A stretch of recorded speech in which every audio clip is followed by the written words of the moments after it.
fortalecer a fé católica e combater o avanço protestante? Pedrão, eu não tô entendendo nada desse assunto. Calma, gatinha. Vou resolver todos os seus problemas. Com o que, professor? É só você assistir essa videoaula bem aqui. Fala galera, meu nome é Joana. Meu nome é Paulo. E nesse nosso vídeo a gente vai falar sobre reforma e contra-reforma.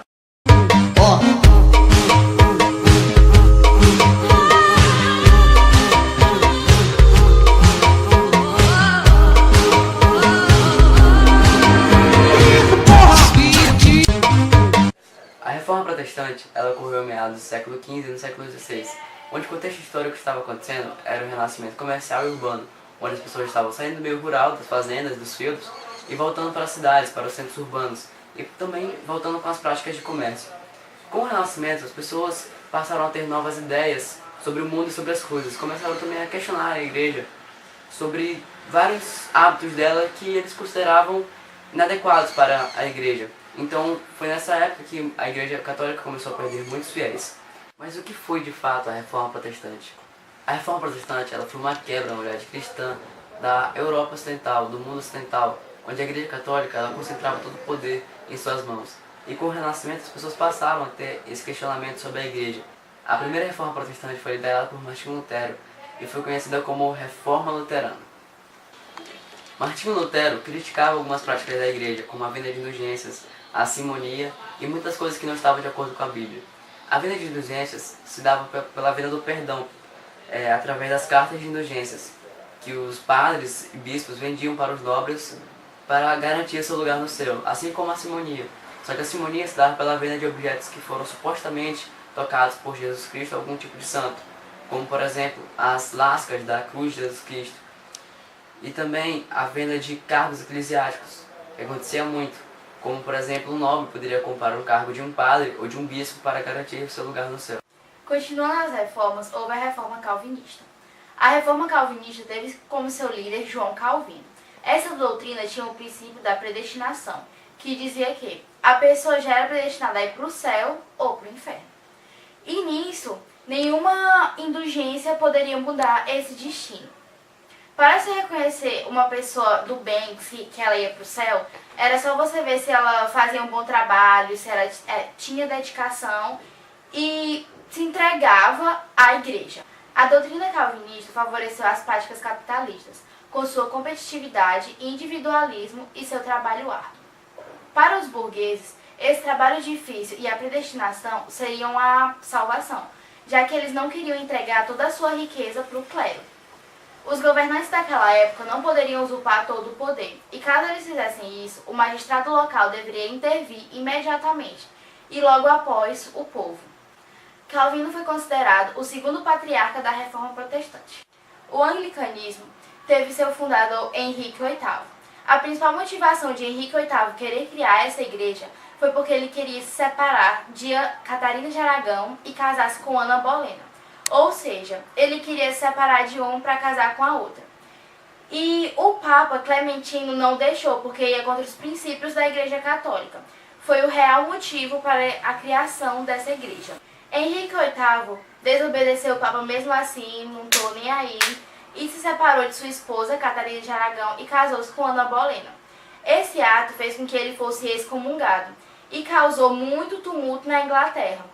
Tanto que houve a fragmentação do poder da Igreja Católica. Em 1534, houve o Ato de Supremacia, que dizia que o poder da Igreja estava no rei e não mais no Papa. Em 1534, o parlamento inglês publicou o Ato de Supremacia, que consagrou Henrique VIII como chefe de Estado e chefe religioso. A Igreja perdeu todo o seu poder, teve seus bens confiscados e leiloados. A Igreja Anglicana permitia a separação matrimonial e tinha o rei como seu chefe supremo, e não mais o Papa.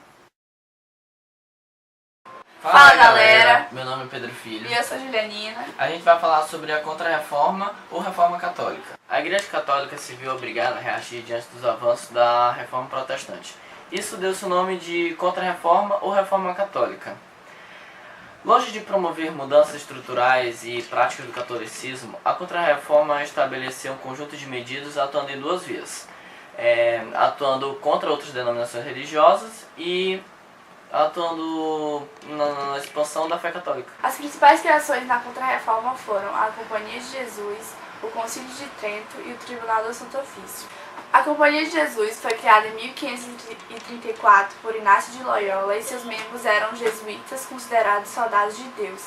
Eles tinham o objetivo de propagar a doutrina católica por meio da catequese dos índios ou pelo ensino dos colonos. O Concílio de Trento foi criado em 1545 com o objetivo de retomar o espaço perdido pelo catolicismo e com a estratégia de frear o protestantismo. Com as propostas de manter os dogmas da Igreja, tinham a salvação pela fé, a infalibilidade do Papa, o culto à Virgem Maria, manutenção dos 7 sacramentos, além de restrições em relação à Bíblia. Também proibiram a venda de indulgências e os livros científicos que duvidavam da Igreja e do seu poder. O Tribunal do Santo Ofício tinha o objetivo de combater os hereges ou as pessoas que criavam teorias ou comportamentos contra a Igreja Católica. Os hereges eram pessoas que eram considerados pela Igreja contrários aos seus dogmas. Atualidades. As mensagens proclamadas pela Reforma continuam sendo pertinentes aos nossos dias. Da mesma forma como as Escrituras são sempre atuais e representam a vontade de Deus ao homem. Em todas as ocasiões, a Reforma, com suas mensagens extraídas baseadas nessas Escrituras, transborda em atualidade para a cena contemporânea da Igreja Evangélica. Vejamos apenas alguns pontos pregados pelos reformadores e a sua aplicação presente. A Reforma resgatou o conceito do pecado. A Reforma pregou a doutrina da justificação somente pela fé. A Reforma resgatou o conceito da autoridade vital da Palavra de Deus.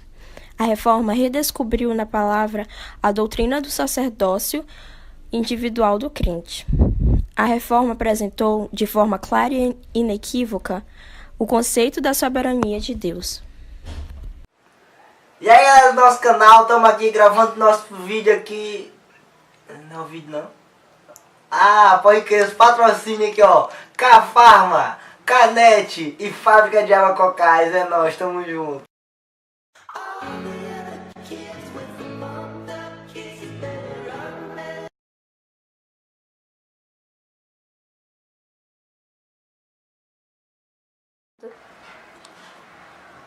Oi, você aí? Não, isso não vai ficar legal. Não, é que ele levou um susto, tá? Ela tava tu. Ah! Oi? Oi! Sabe que tipo... Não vai ficar legal. Tudo bom. Pedro, vai, Pedro! Não. Ei, Pedro.